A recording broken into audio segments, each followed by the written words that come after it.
링커리어 24년 하반기 1회 추리 문제 풀어보도록 하겠습니다. 21번입니다. 모든 신입사원은 기본교육을 받는다. 기본교육을 받는 모든 사람은 코딩 업무를 활용한다. 그러면 3단 논법에 의해서 모든 신입사원은 코딩 업무를 활용한다고 정답이 됩니다. 4번이죠. 22번 문제 보겠습니다. 전제 1에서 노트를 사용하지 않는 모든 사람은 회의를 하지 않는다. 전제 2에서 태블릿을 사용하는 모든 사람은 노트북을 사용하지 않는다.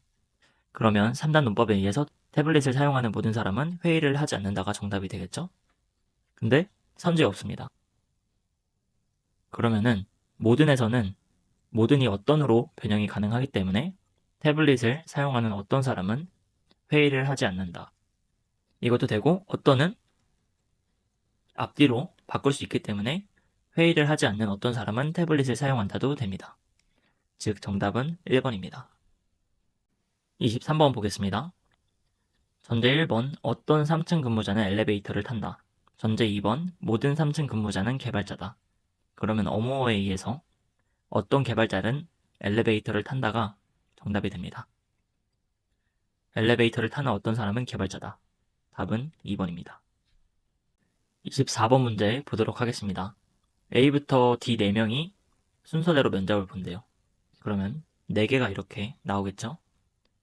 첫 번째 면접 보는 사람은 C가 아니다. 두 번째는 B다. 네 번째로 면접을 보는 사람은 A가 아니다. A와 D는 연이어 면접 보지 않는다. 그러면 확정적인 것이 B밖에 없기 때문에 선지를 보고 경우를 만들어 줄게요. A는 첫 번째로 면접을 본다. A가 첫 번째로 면접을 보는 경우는 A, B, D, C가 서로 이렇게 바뀔 수 있겠죠. 첫 번째 선지 맞고 B는 D보다 먼저 면접을 본다. 맞고요. 3번 C는 A보다 먼저 면접을 본다. 아닙니다. 4번 A와 B는 연이어 면접을 본다. 맞습니다.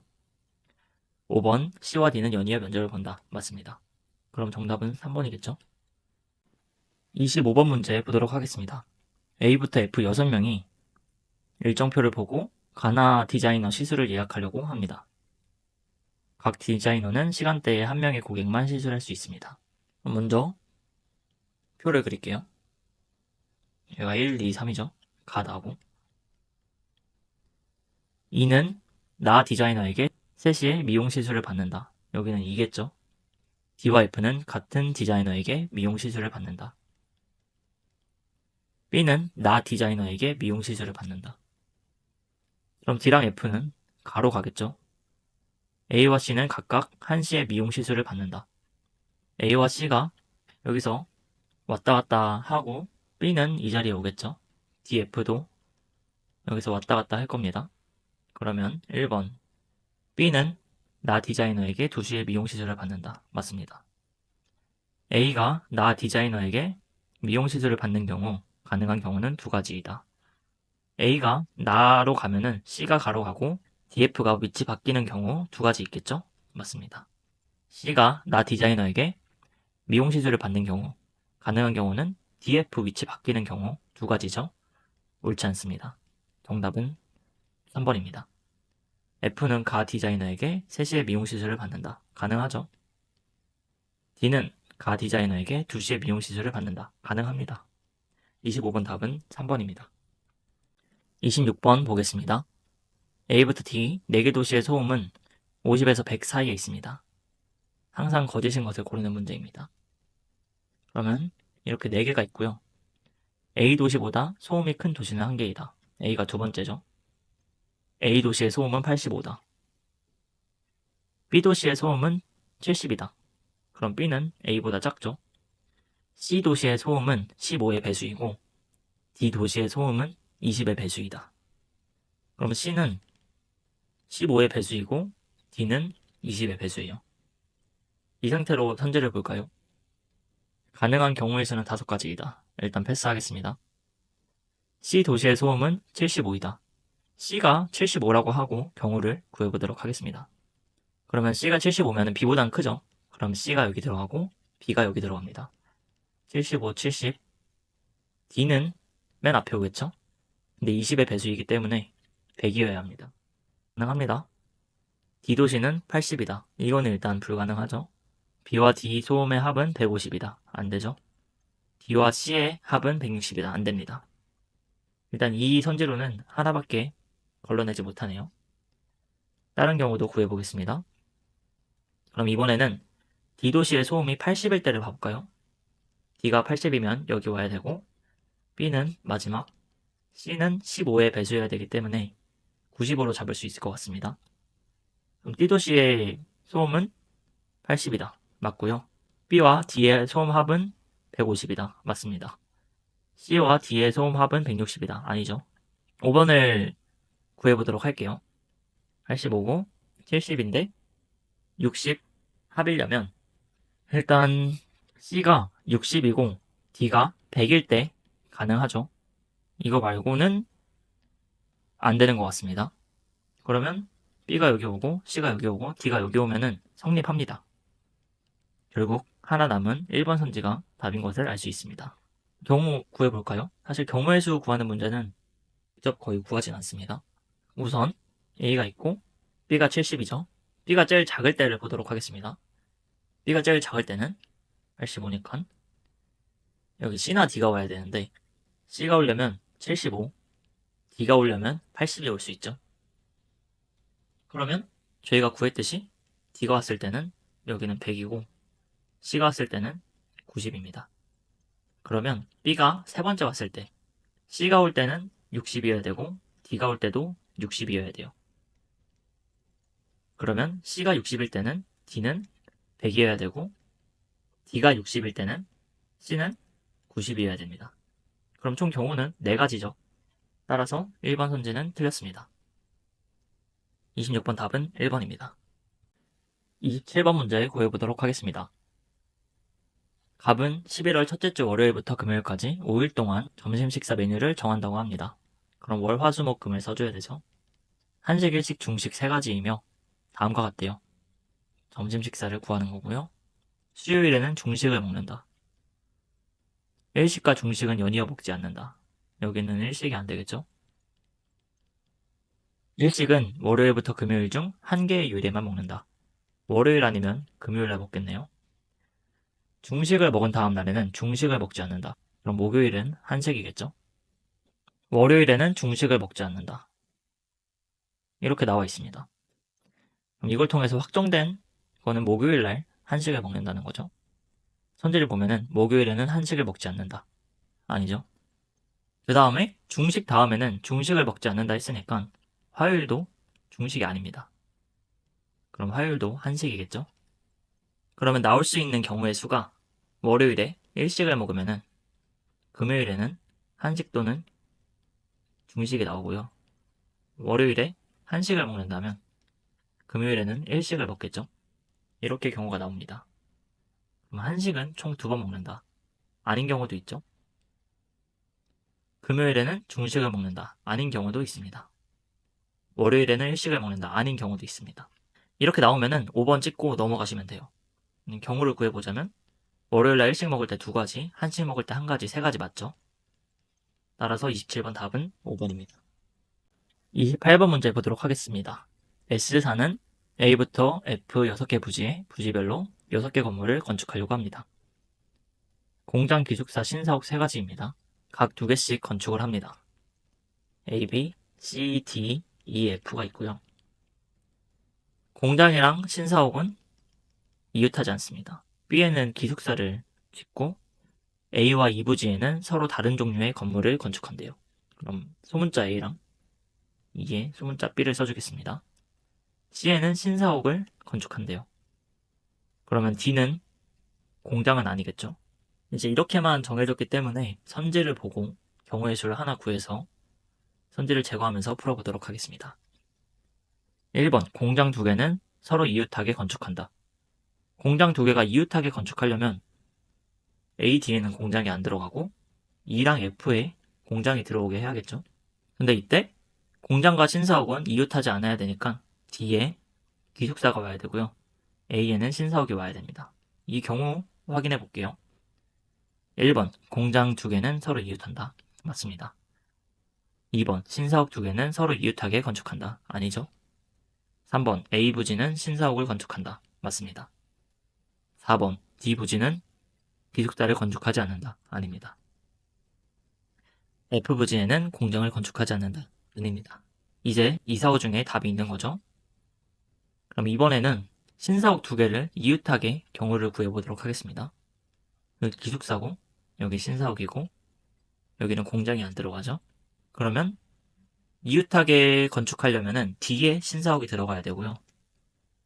E에는 공장이 오면 안 되니까 기숙사, 공장은 양 끝에 위치한 경우가 나타나게 됩니다. 2번 신사옥 두 개는 이웃하게 건축한다. 맞죠? 4번 D부지에는 기숙사를 건축하지 않는다. 맞습니다. 5번 F부지에는 공장을 건축하지 않는다. 아니죠. 모든 경우에 성립하지 않으므로 5번이 정답입니다. 29번 보도록 하겠습니다. 갑은 월요일부터 금요일까지 요일마다 하나의 운동을 하려고 합니다. 배드민턴, 클라이밍, 복싱 세 가지가 있고요. 월, 화, 수, 목, 금. 조건을 보겠습니다. 금요일에는 복싱을 하지 않는다. 같은 종류의 운동은 연속된 2개 이상의 요일에 연달아 하지 않는다. 수요일에는 배드민턴을 한다. 복싱은 총 2일 합니다. 월요일에는 클라이밍을 하지 않는다. 각 운동은 적어도 하루 이상 한다. 그럼 이것도 정해진 게 거의 없죠. 선지를 통해서 파악을 해볼 텐데 이번에는 항상 참인 것을 고르는 문제이기 때문에 이 선지가 거짓이라고 생각하고 경우를 구해서 선지를 제거해 주도록 하겠습니다.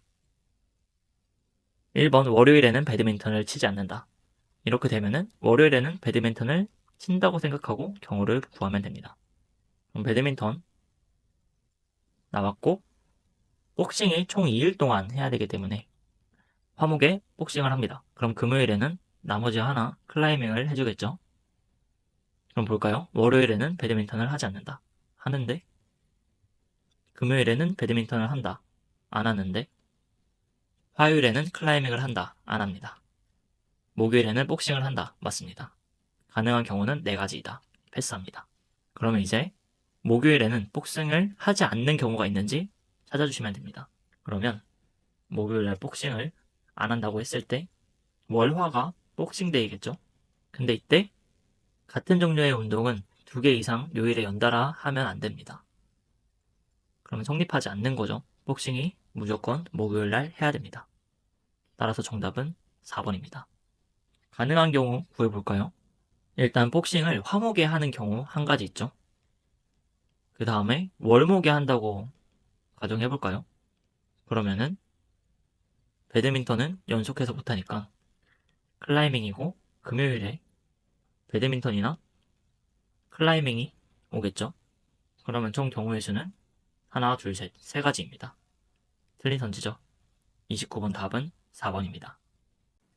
30번 문제 보도록 하겠습니다. 우편 번호는 1부터 6까지 서로 다른 5개의 숫자로 구성된 5자리 숫자래요. 5개 그려주고 세 번째 자리 숫자는 두 번째 자리보다 1만큼 크다. 플러스 1이죠. 여기로 갈 때.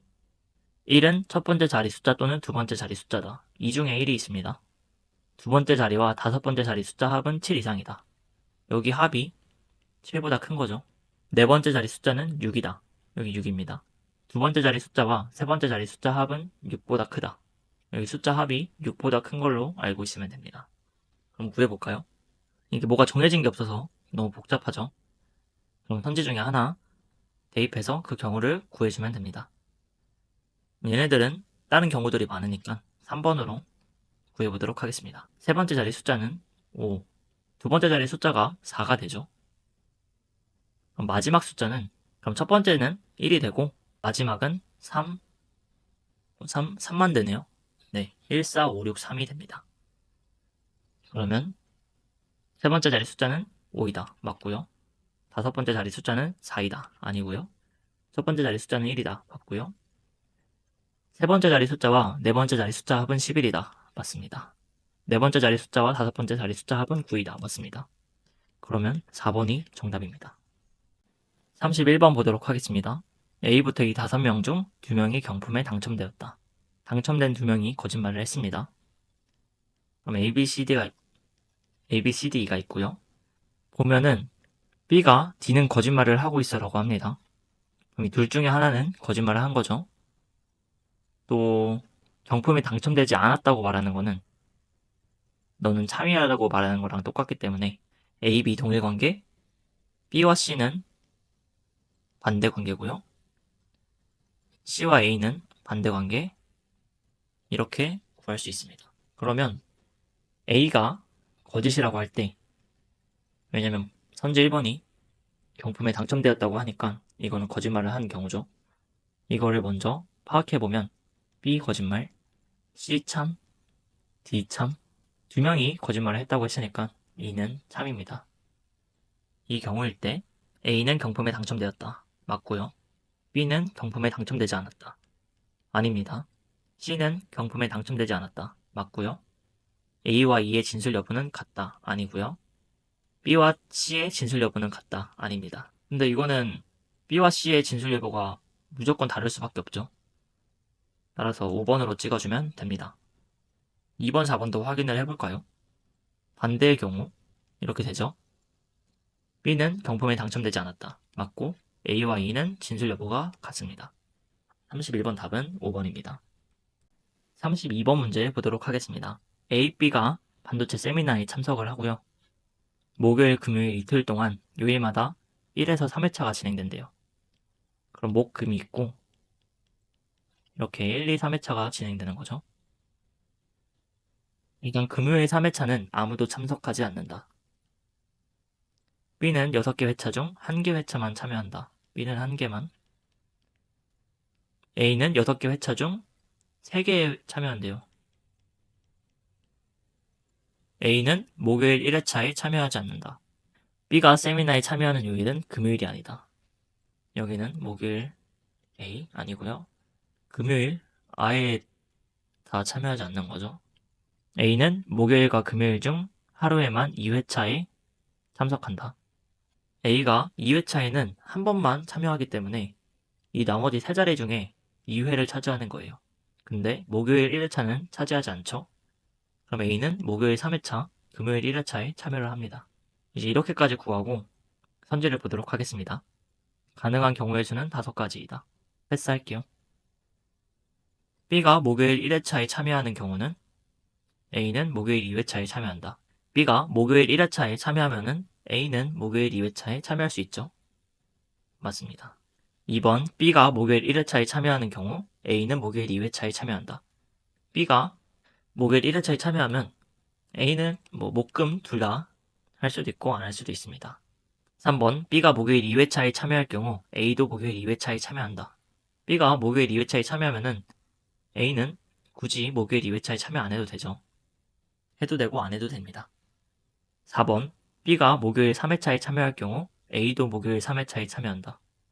A는 목요일 3회차에 필수로 참여해야 되기 때문에 B가 목요일 3회차에 참여할 경우 A도 목요일 3회차에 참석한다? 맞습니다. 정답은 4번입니다. 5번 볼까요? A가 금요일 2회차에 참여할 경우 B는 목요일 1회차에 참여한다. 2회차에 참여해도 되죠? 세모입니다. 가능한 경우로 구해볼까요?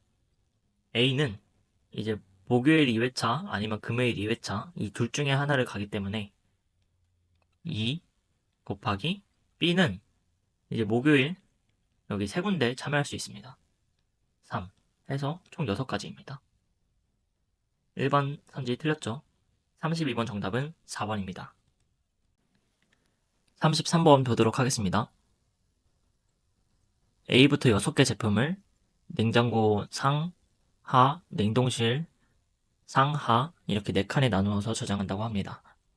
칸에는 1개 이상의 제품을 저장하며 제품의 정보가 다음의 조건과 같습니다. 그러면 이렇게 되어 있죠. 여기가 동이고 여기가 장입니다. 상하고요. A와 B는 서로 다른 칸에 저장한다. C와 D는 냉동실 상칸과 하칸 중 한 칸에 함께 저장한다. E는 냉동실 상칸에 저장한다. B는 냉장실 하칸에 저장한다. A는 하칸에 저장한다. 그럼 A는 B와 다른 칸에 저장하니까 냉동실 하칸이겠죠? 이제 CD가 여기 둘 중에 하나로 갑니다. 남은 친구가 F죠. F는 무조건 냉장실 상칸에 가야 돼요. 이 선지가 있을 텐데 3번에 보기 좋게 있죠? 맞습니다. 그럼 이 상태에서 선지를 보겠습니다. A는 냉동실 한 칸에 저장한다. 냉동실 한 칸 맞죠? C는 냉동실 한 칸에 저장한다. 한 칸 들어갈 수 있습니다. 4개의 칸 중 한 칸에만 3개의 제품을 저장한다. 이렇게 될 수밖에 없죠. CD가 2개가 한꺼번에 움직이니까. 가능한 경우의 수는 3가지이다. CD가 냉동실 3칸에 가거나 한 칸에 가거나 2가지입니다. 옳지 않으므로 정답은 5번입니다. 34번 문제 풀도록 하겠습니다. A부터 이 5명은 카드 신분증과 모바일 신분증 두 종류 중 한 종류만 씁니다.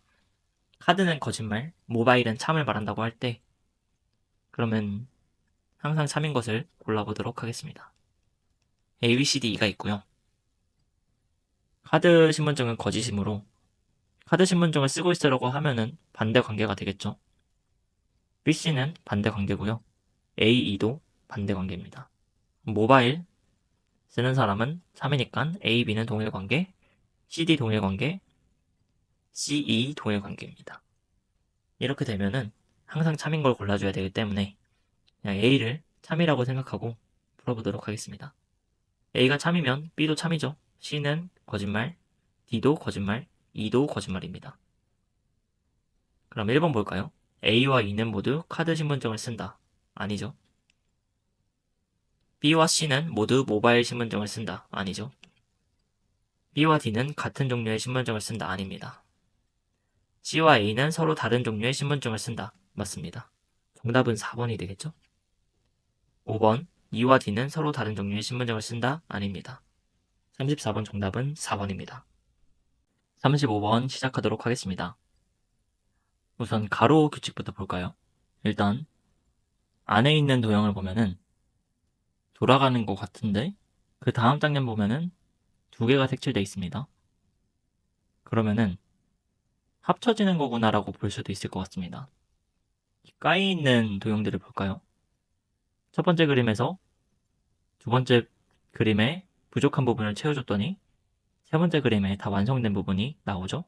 나머지 부분도 보면은 합치기에 해당하는 규칙인 것을 알 수 있습니다. 그러면 물음표에 들어갈 도형은 일단 여기 부분이 색칠돼야 되겠죠. 또 이 여기 부분 색칠돼야 됩니다. 그에 알맞은 선지가 2번밖에 없네요. 35번 정답은 2번입니다. 36번 문제 보도록 하겠습니다. 우선 가로 규칙부터 볼까요? 가로 규칙을 보면은 이 문양들은 있는데 문양들이 하나같이 다 90도로 돌아간 것 같은 모양이 나옵니다. 이 모양 전체가 한 칸씩 오른쪽으로 이동하면서 시계 방향으로 90도 회전을 하면은 다음 모양이 나와요. 두 번째에서 세 번째 갈 때도 마찬가지죠. 그러면 저희는 물음표를 구해야 되니까 이 전에 있는 도형을 보면은 하트가 90도로 돌아가면서 여기 끝자리에 와야 됩니다. 거기에 해당되는 거는 5번밖에 없죠. 5번이 정답입니다. 37번 보도록 하겠습니다. 가로 규칙부터 보도록 하겠습니다. 우선 회전도 아니고 이동하는 것도 아닌 것 같아요. 그렇다고 합치기인 것도 아닌 것 같고 겹치기인지 한번 보도록 하겠습니다. 검은색 하얀색이 만나서 검은색이 됐죠. 하얀색 검은색 만나서 하얀색이 됐습니다. 네, 검은색 하얀색 만나는데 또 하얀색이 나왔죠. 그럼 가로 규칙은 옳지 않구나 생각하고 세로를 보겠습니다. 이것도 겹치기인지 한번 보도록 하겠습니다. 검은색 하얀색이 만나는데 하얀색이죠. 네, 똑같은 것끼리 만났더니 검은색입니다. 여기도 똑같은 것끼리 만났더니 검은색이죠. 마지막은 하얀색, 검은색이 만났더니 하얀색입니다. 그러면 똑같은 것끼리 만나면은 검은색이 되는 모양일 가능성이 높겠다 하고 두 번째를 봐주면은 두 번째도 똑같은 것끼리 만나면 검은색이 됩니다. 세 번째도 마찬가지죠. 그럼 물음표에 들어오는 도형은 똑같은 것끼리 만났을 때 검은색이 되는 도형을 찾아주면 됩니다. 일단 여기 검은색이 되겠죠? 아니고 아닙니다. 이제 3번이랑 4번을 비교하면 되는데 여기 보면은 하얀색 만나는데 까만색이 돼야 되죠? 여기는 하얀색이고 여기는 까만색입니다. 따라서 정답은 4번입니다. 38번 문제 보도록 하겠습니다. 우선 스페이드부터 구할 수 있을 것 같습니다. 5에서 9 플러스 4죠. JM 플러스 3입니다. 이 정도 구하면은 2, 1이 플러스 되는 거를 알 수 있습니다. AC 플러스 2고요. 7, 8 플러스 1입니다.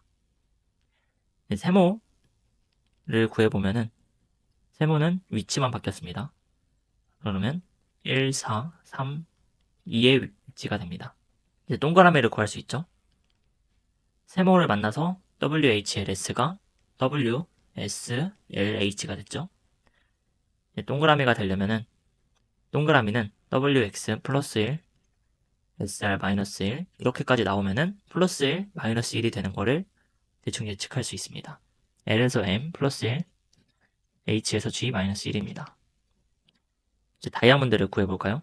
다이아몬드는 스페이드와 동그라미를 거쳐와서 구해줘야 되겠죠? 4AFO가 스페이드를 만나면은 8, D, H, 6이 됩니다. 그 뒤에 동그라미를 만나면 9, C, I, 5가 되죠? 다이아몬드는 3, 2, 1, 4입니다. 이 위치 구하는 거는 9C의 I5가 1, 2, 3, 4 숫자라고 했을 때 다이아몬드를 만나면 IC95가 되니까 I, 세 번째 자리인 I, 3, 두 번째 자리인 2, C, 첫 번째 자리인 9, 1, 5, 마지막 4 이렇게 구하면 됩니다. 38번 문제 보겠습니다. 이거를 숫자로 바꿔줄게요. 1, 10-6-8 스페이드를 보면은 5, 13-8-9 다이아몬드를 보면은 8-13-5, 9입니다. 그러면 HM59가 되겠죠? 정답은 2번입니다.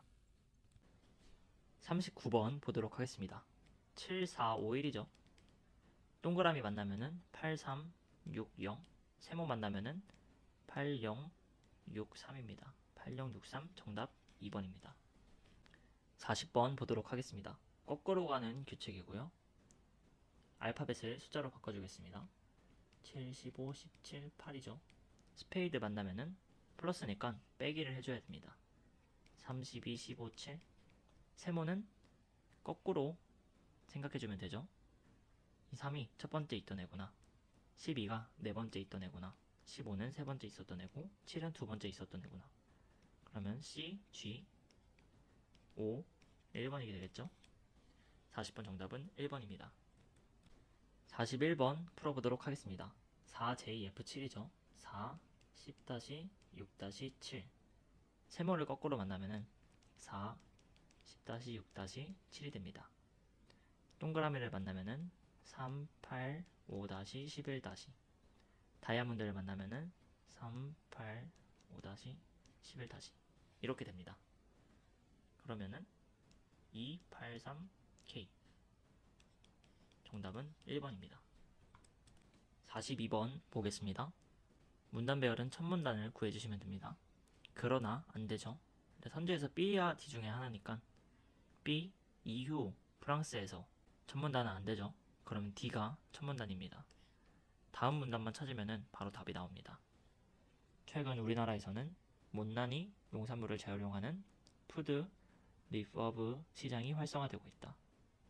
못난이 농산물이란 뭐 이런 게 맞지 않아서 시장에서 외면받는 등급 외 농산물을 가리킨대요. 그 다음으로 올 문단이 못난이 농산물에 대한 내용이어야 됩니다. 그러나 푸드 리퍼브 시장이 확대되기 이전까지 뭐 확대란 말이 앞에 나와야 되겠죠? A 아닙니다. EU 프랑스에서 갑자기 프랑스 얘기가 나오는 거죠? 아닙니다. 그러면은 그 다음에 오는 게 C가 되겠죠? 이러한 못난이 농산물은 맞습니다. 정답은 5번입니다. 끝까지 보면은 일반 상품보다 떨어질 수 있지만 정상적으로 재배되어 영양면에서는 차이가 없대요.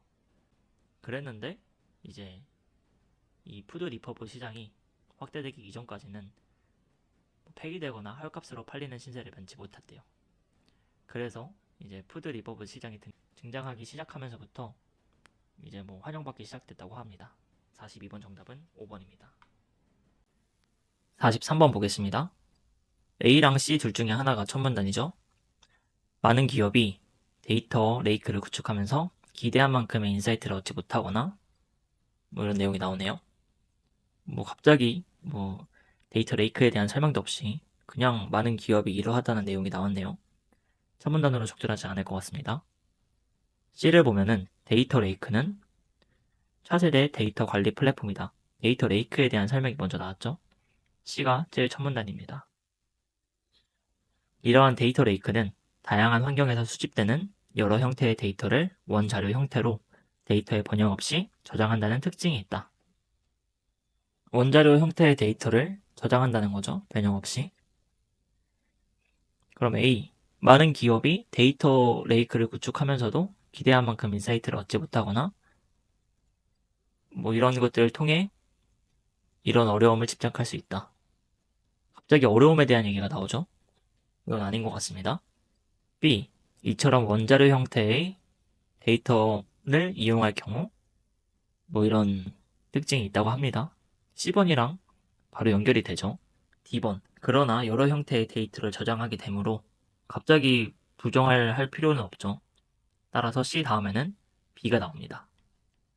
따라서 정답은 4번입니다. 맞아 볼까요? 저장할 수 있다. 또한 데이터를 이중 보관하지 않고 한 곳에 저장한다는 점에서 효율적이다. 이렇게 됐을 때 이제 그러나 여러 형태의 데이터를 저장하니까 지속적인 관리와 유지가 필요하다. 이런 게 연결이 되겠죠. 그 다음에 데이터 늪에 대해서 키워드가 나오고 A는 데이터 늪에 대한 내용으로 전개가 되는 것을 알 수 있습니다. 3번 정답은 4번입니다. 44번 보도록 하겠습니다. 먼저 선지부터 읽은 다음에 글을 읽어볼게요. 고려궁궐의 단청은 목재에 대한 실용적 의미 외에도 상징적인 의미를 지녔다. 단청은 화려한 색과 정교한 분양, 고려 도경, 왕의 권위, 조선시대 단청 문화는 고려시대의 바탕. 두공을 이용하여 단청을 제작. 읽어볼까요? 고려시대 궁궐, 화려한 단청. 단청은 목재 구조물과 여러 가지 색과 문양을 입혀 장식하는 미술 양식이다. 2번 맞겠죠? 가장 큰 목적은 나무의 내구성을 높여 보호한대요. 또한 단순한 방수 기능을 넘어 왕권을 상징하는 중요한 장식이래요. 3번도 맞죠? 고려 궁궐의 단청은 색감과 정교한 문양. 2번 맞습니다. 궁의 위엄을 강조했으며 고려도경에서는 기록이 남아있는데 왕이 거처하는 둥근 기둥과 문안 두공을 갖추고 용마루를 화려한 단청으로 장식. 이는 궁궐 건축이 주거 기능을 넘어 화려함과 권위를 드러내기 위해 설계되었다. 이러한 단청 문화는 후대 조선시대에도 이어져 더욱 체계화되고 발전. 4번 맞죠? 1번도 맞습니다. 왕위의 권위를 세우는 거죠. 여기에 두공이라는 말이 나왔는데 두공을 이용해서 단청을 제작했다는 내용은 없습니다. 따라서 정답은 5번입니다. 45번 보도록 하겠습니다. 이번에도 선지부터 본 다음에 글을 읽어보겠습니다. 모세관 구조는 냉매순환 돕는 역할, 베이퍼 챔버는 우수한 냉각 성능. 베이퍼 챔버는 증발 응축 반복하지 않고 열 방출, 진공 상태 유지, 상변화 과정을 통한 냉각 시스템. 글을 읽어보겠습니다. 베이퍼 챔버는 전자기기의 발열을 효율적으로 관리하기 위해 설계된 냉각 시스템. 내부에 냉매를 사용하여 열을 분산시키죠. 베이퍼 챔버는 물을 냉매로 사용하여 내부를 진공 상태로 만든대요. 내부를 진공 상태로 만들고 상변화가 쉽게 일어나도록 설계했대요. 상변화 과정을 보면은 베이퍼 내부에서 냉매가 열을 받아 증발하면 기체가 되고 이 기체가 다른 부위로 이동해 열을 방출하여 다시 액체로 응축되는 과정이 일어난다. 열을 방출하는데 증발이 되고 응축하는 과정이 반복해서 나오는 거죠. 상변화 과정이 반복되면서 열을 빠르게 분산시킬 수 있어 효과적으로 냉각할 수 있다. 따라서 3번은 반복하니까 틀린 선지죠. 정답은 3번입니다. 마저 읽어볼게요. 베이퍼 챔버 내에 있는 모세관 구조는 냉매에 자연스럽게 순환할 수 있어 냉각 성능을 제공할 수 있다. 1번 맞죠? 이에 반해 알루미늄 냉각판은 열 전도율은 높지만 상변화를 활용하지 않아 냉각 성능에서 차이를 보인다. 2번도 맞습니다. 이러한 베이퍼 챔버는 고열이 발생하는 배터리 열 관리에 효과적이므로 장착되어야 한다. 아까 보면은 열을 빠르게 분산시킬 수 있다고 했으니까 진공도 맞고 냉각 시스템도 맞습니다. 45번 정답은 3번입니다. 46번 문제 풀어보도록 하겠습니다. 선제부터 읽은 다음에 글을 읽을게요. 6G. 이 특성은 가상현실을 넘어서는 5G보다 이동 속도가 빠르지만 반응 속도는 낮다. 테라헤르츠 대역, 기가헤르츠 대역보다 더 많은 채널 확보 가능. 높은 투과성과 인체 저자극, 암 진단 활용, 높은 에너지 인체에 유해하게 작용. 글 읽어보겠습니다. 다가올 6G 시대에 대비해 국가 경쟁이 치열해지고 있다. 6G 시대가 도래하면 공간적 한계를 넘어서 유비쿼터스 시대가 열린다. 초성능 이런 환경이 구현돼 있다. 6G의 이런 특징은 데이터 전송 대용량으로 가능하게 해서 가상현실, 증강현실 넘어선 새로운 형태의 미디어 경험을 창출한다. 1번 맞죠? 6G는 5G보다 50배 빠른 이동 속도와 10배 낮은 반응 속도. 2번도 맞습니다. 6G에서는 테라헤르츠 대역, 이는 기가헤르츠에 비해 채널량 증가. 3번도 맞습니다. 보기를 볼까요? 테라헤르츠 전자파는 투과성이 좋고 에너지가 낮아 인체에 상대적으로 안전하다. 5번 틀리죠? 정답은 5번입니다. 이어서 읽어보면 암세포에 집중적으로 활용하는 방식으로 진단할 수 있대요. 4번도 맞습니다. 46번 답은 5번입니다. 47번 보도록 하겠습니다. 이번에도 선지부터 읽겠습니다. 보치아는 흰색 표적구에 공을 가까이 던져 점수를 얻게 되는 방식. 정밀한 공 던지기 기술. 장애 수준에 해당하는 도무미에 도움을 받을 수 있다. 3번. 장애인이 참가할 수 있도록 설계된 종목으로 장애 유형에 관계없이 누구나 참여할 수 있다. 4번. 뉴욕 장애인 올림픽에서 정식 종목. 5번. 개인전과 단체전. 글을 읽어보도록 하겠습니다. 보치아는 패럴림픽 종목이고요. 신체 장애를 가진 사람들이 즐길 수 있는 스포츠. 뇌성마비나 중증 신체 장애를 가진 선수들이 참가. 아까 장애 유형에 관계없이 누구나 참여할 수 있다는 선지가 있었죠? 정답은 3번입니다. 마저 읽어볼게요. 정밀한 공 던지기 기술. 하얀색 공에 색깔이 다른 공들을 최대한 가깝게 던져 점수를 겨루는 방식. 1번 맞죠? 장애 수준에 따라 도우미의 도움을 받을 수 있다. 2번 맞습니다.